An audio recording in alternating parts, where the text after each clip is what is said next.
Hello everyone. For today's video guys ay andito ako sa malapit na bit sa aming bahay, nag-walking at the same time mag-video naman para may upload, di ba? High tide today. High tide this morning. Yan.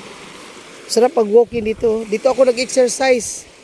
Exercise tayo tuwing umaga.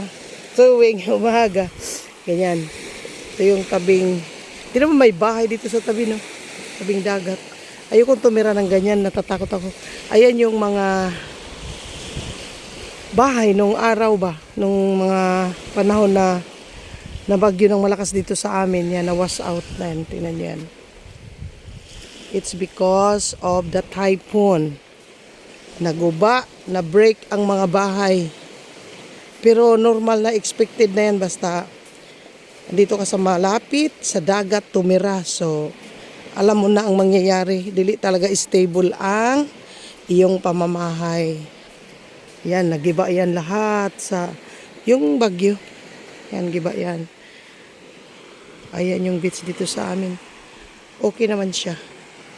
Medyo walang pag low tide siya, dili siya clear ba, mulubog. Ayos pa siya ngayon, di ba?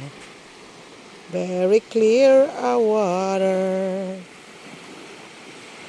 Makulimlim this morning kasi umulan ng kunting ulan lang naman, pero dyan banda Cebu, Camotes, ganyan umuulan na dyan. Okay, that's it for today's video, and thank you for watching.